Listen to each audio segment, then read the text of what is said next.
Welcome to Resourced and Resourceful Leadership, a podcast for people who care about the world and their impact in it.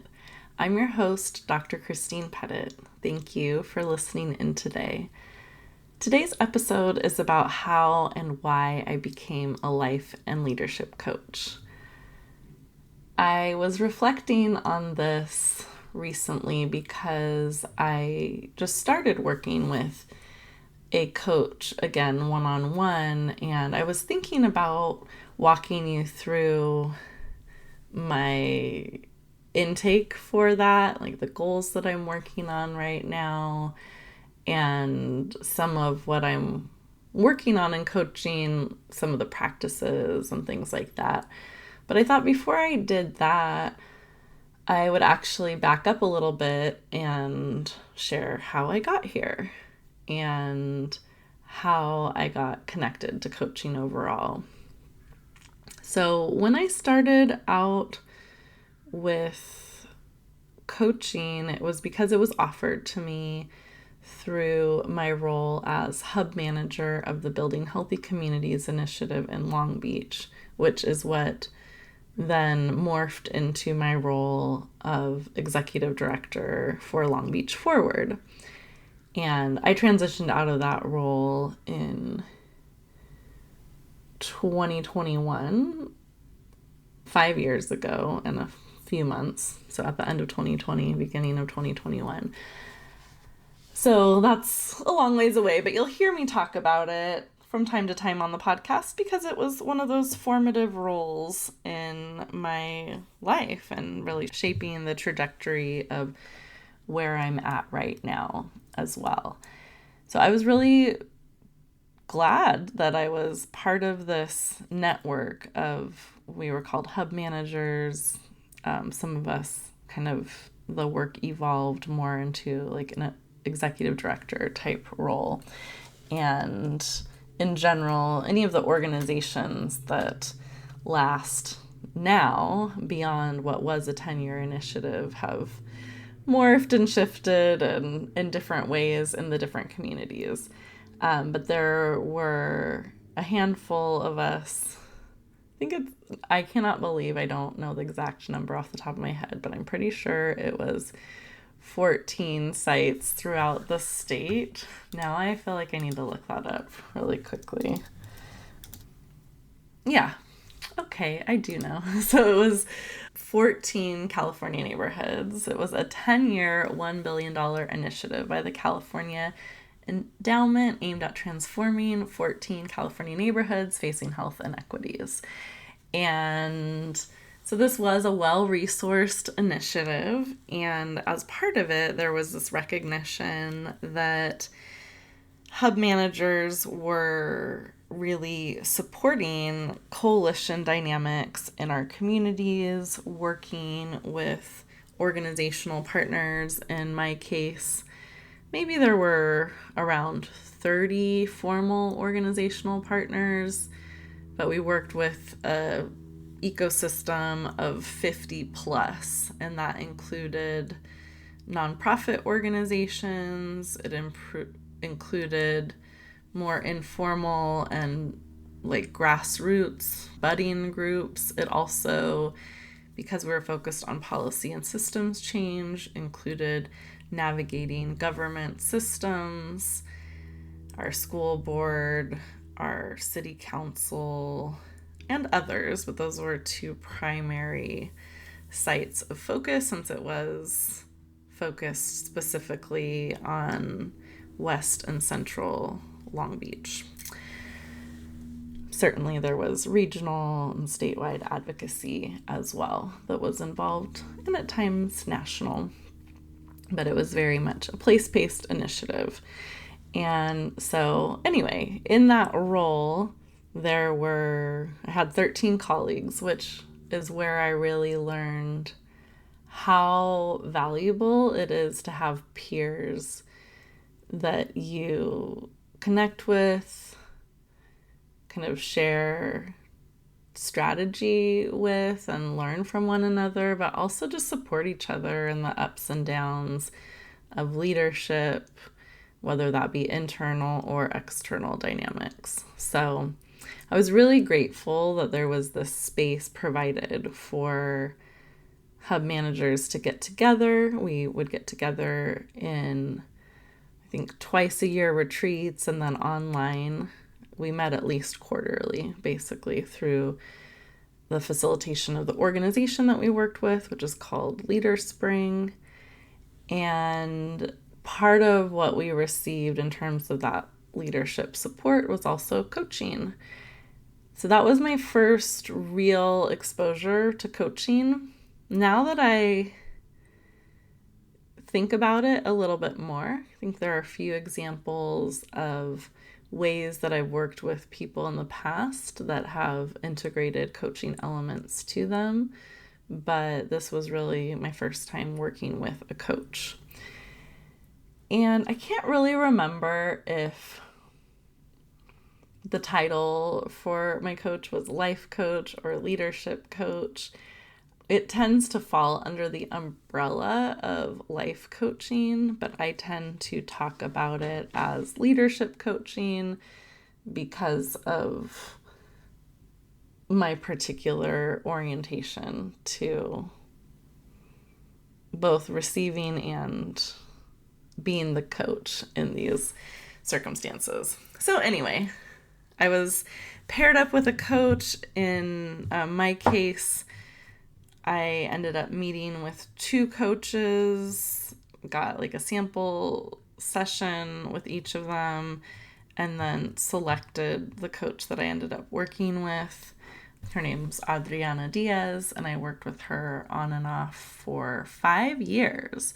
So basically, we would get allotted a certain number of coaching hours each year, and I used all of mine.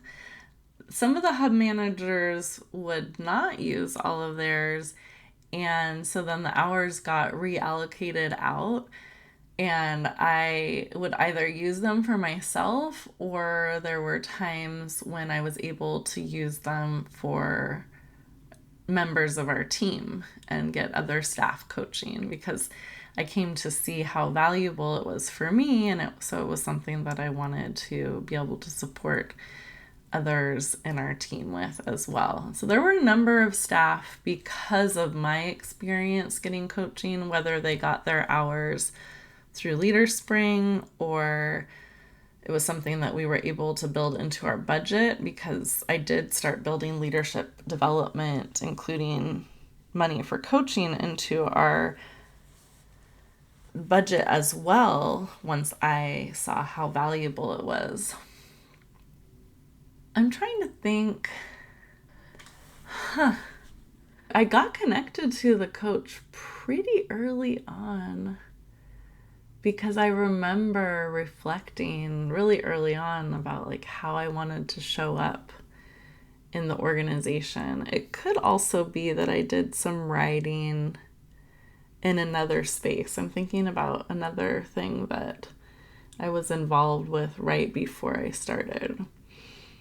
But it helped me define how I wanted to show up as a coach, or not as a coach, how I wanted to show up as a leader, stepping into a new role.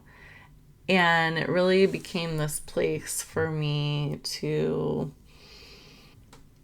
was a place to really support my development, to think about the values that guided my decision making, and sometimes I would work with my coach, like when we went through a 360 review process, I would bring that with my coach and get coaching around feedback on what was working well and where I could improve, and my feelings around all of it as well. So I just found that to be a really important space of support for me and an important experience. At the same time as I went through the organization, we had different opportunities to get more practice in coaching, and in particular, the organization, I think that was most connected to the initiative, or, it was a popular one, I guess, amongst the California Endowment and the folks that I was working with, was Leadership That Works and their Coaching for Transformation program. And so they would do this kind of like 2-day introduction to coaching skills. And I took that probably in about 2016 or so. I can't remember the exact year, but it was a few years before I ended up going into formal coaching training. And so I took that, I loved it, and another one of my fellow hub managers, I think she went through the whole training around that time. And so we paired up to teach our other hub managers coaching skills. And I just remember it really resonating with me. I was also struck by how impactful coaching could be and their approach to it. And my coach that I worked with had been trained through that model as well. So what I really liked about coaching for transformation and that approach was that it wasn't just like individualistic life coaching that is separate from the systems that we operate in and influence us. It's not just like all mindset work. If you believe it, you can achieve it. And like kind of missing the fact that there is hierarchy, that while we all have choice, and that's something that I really believe, that some people have way more choices than others are constrained in different ways, that we all have penalty and privilege, and just a recognition of how that connects to our individual pursuits. And then also the other lens I appreciated about it was that this idea that the interpersonal work wasn't just for us, or that individual work wasn't just for us, but it was also the idea that we're in service to a broader vision around more justice and healing in the world. Not sure that they used those exact words, but really like the power of transformation, not just individually, but at a societal level. The other big difference in this program was that there were many teachers of color and coaches of color, and the coaching industry in general has been predominantly white women, but also white men. This kind of individualistic approach, not really centered in transformation and the potential for social change. And so there were a lot of elements of this program that I was very aligned with. I talk about it a little bit in the past tense, but it does still exist. It's just now it is Leadership That Works India. So something happened, I don't know the details, but something happened in the pandemic time and this time of societal shifts. Really, I don't know the story, where Leadership That Works as an entity in the US ceased to exist, and then now it's based in India. But I do have a coaching client who ended up going through the program based in India, and I believe she was very happy with it as well.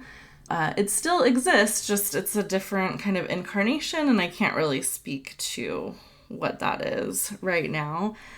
So that's why I was talking about it a little bit in the past tense, but that's what I really valued about that approach. And so I went through the 2-day, kind of took those skills into my work and, shared them with others in some cases.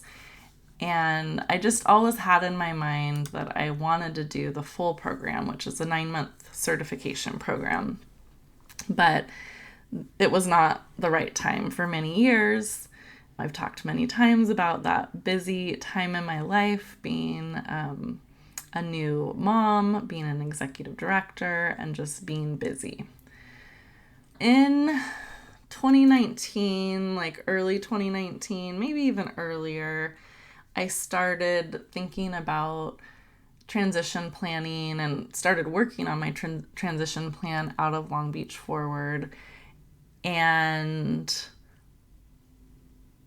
I also thought about, we thought about bringing like more coaching into what we offered the community, and we're kind of exploring that. So as all of that was happening, a new cohort of coaching for transformation was happening or getting started, and so the timing was finally right for me.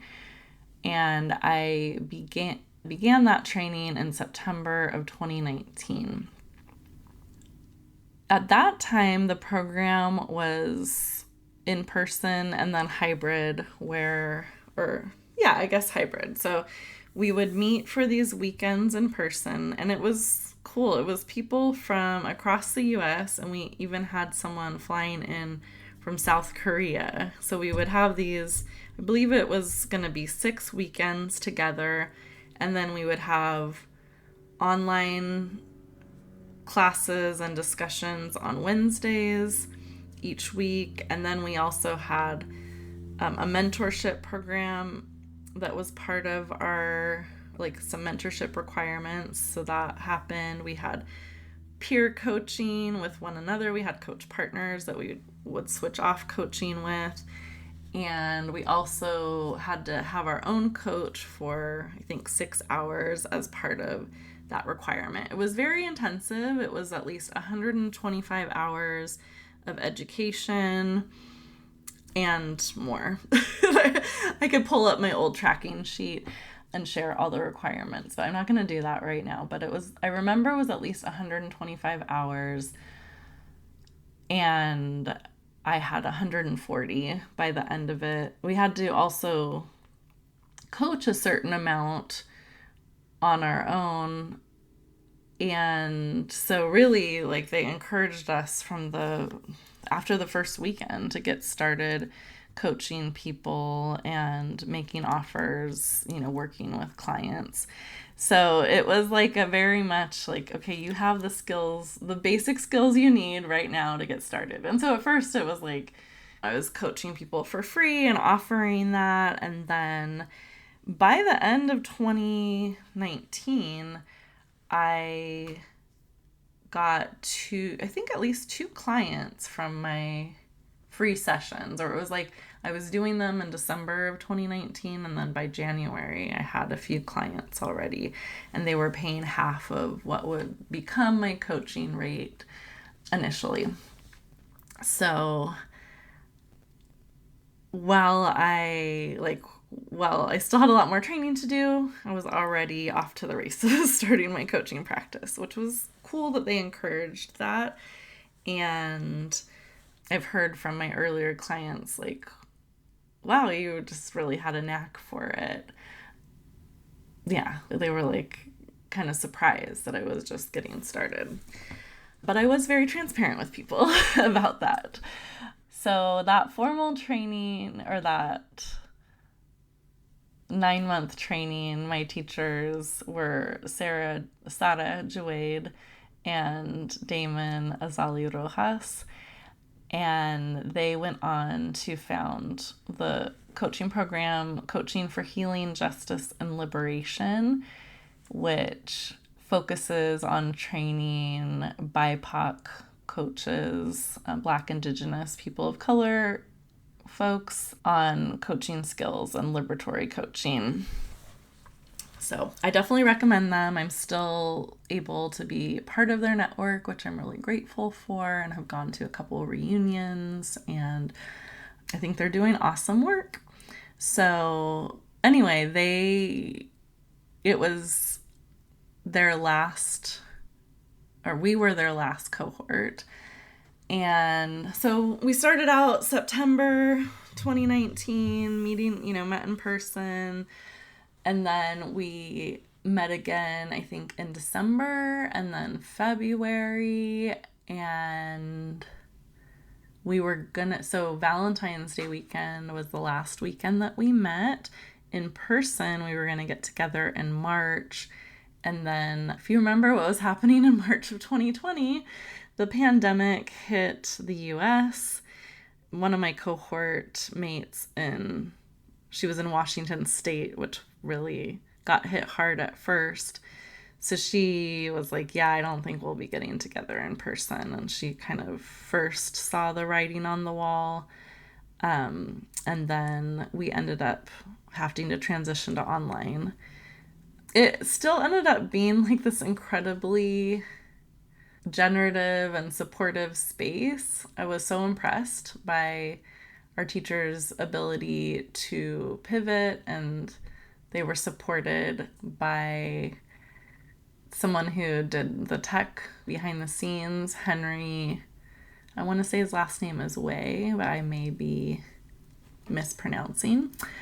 But they just did such a great job, and I think it was new. Zoom was new enough to us where we could, just really still find a way to feel engaged and connected for those weekends.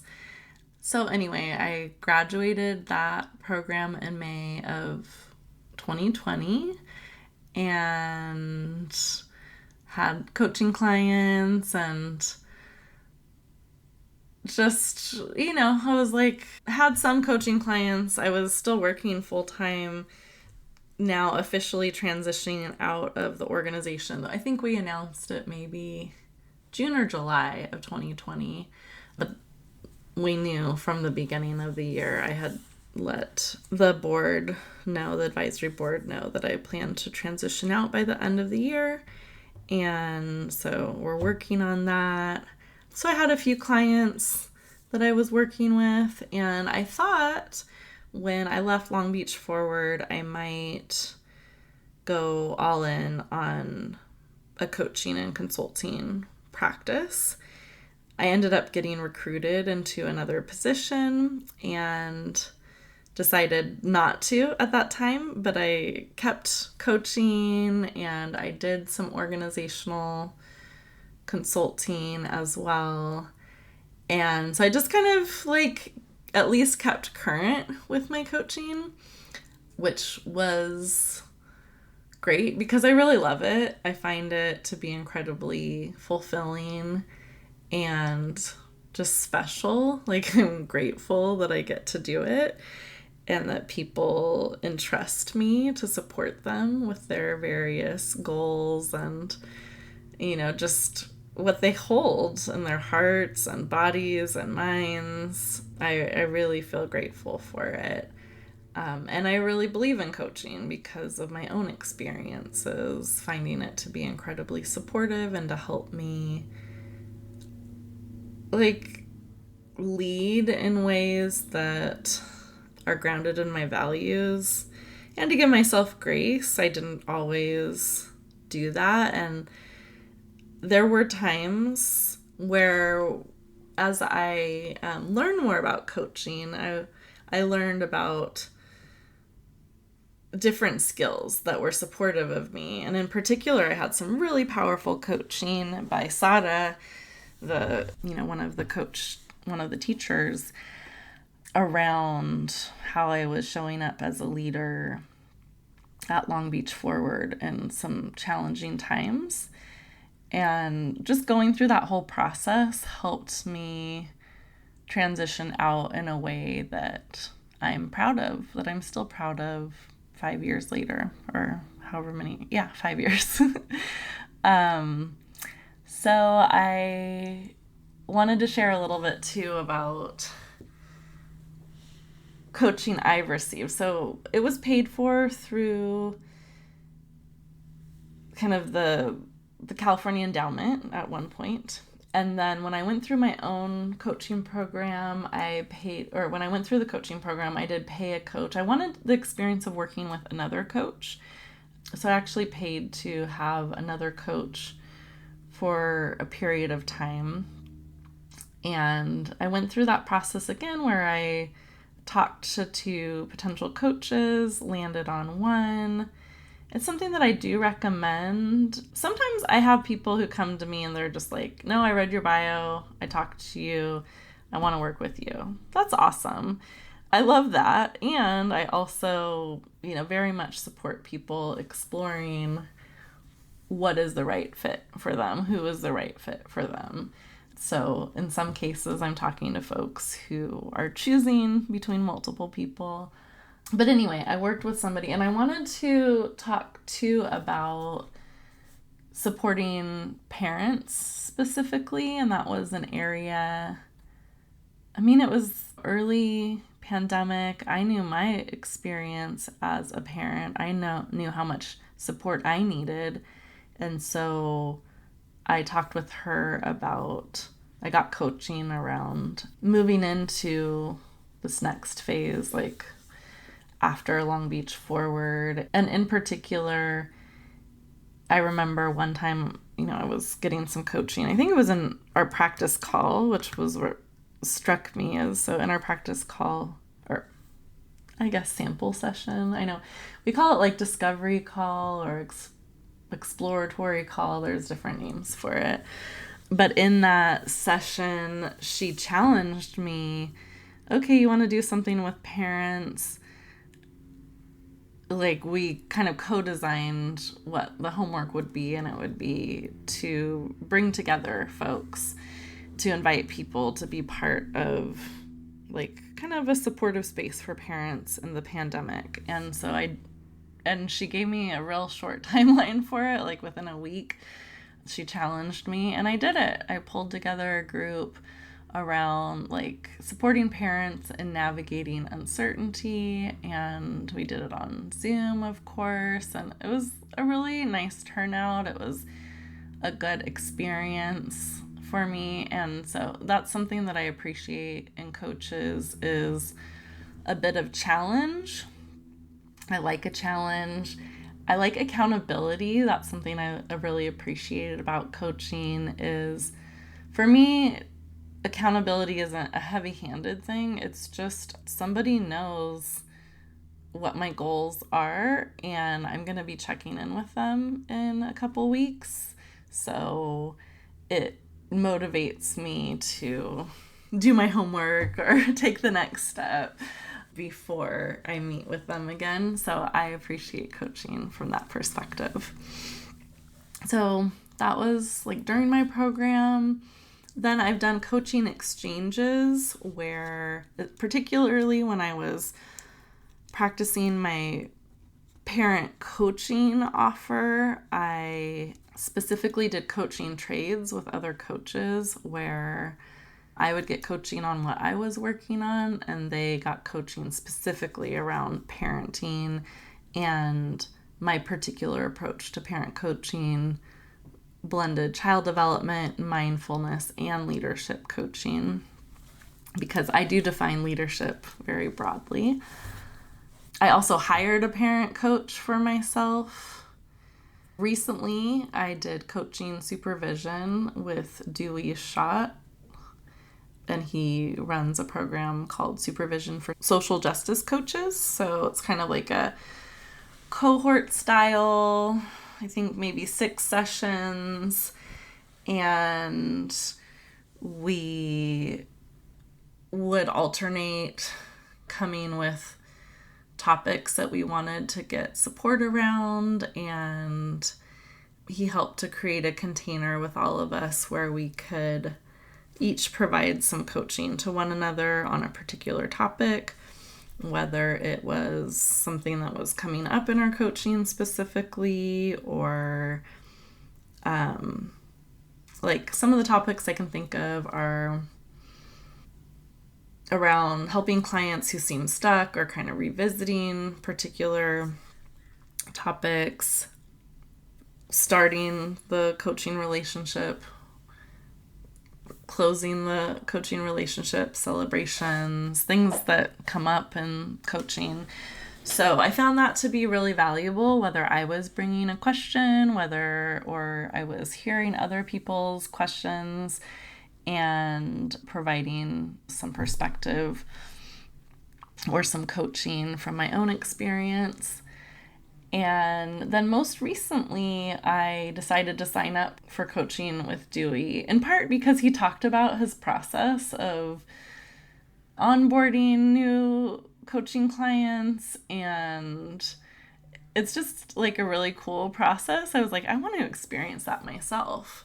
So I'm going to talk more about that, I think, in next week's episode, like that process and what I'm getting coached around right now. But I thought I would just share a little bit about my journey to coaching with you in this episode. I think that feels like a good place to leave things right now, but I am open to your questions about coaching, what it is, my journey. If you could ask a coach anything, what would it be? As always, thank you for listening in today. If you want to hear more of the Resourced and Resourceful Leadership podcast, please follow or subscribe to the show wherever you like to listen to or watch your podcasts.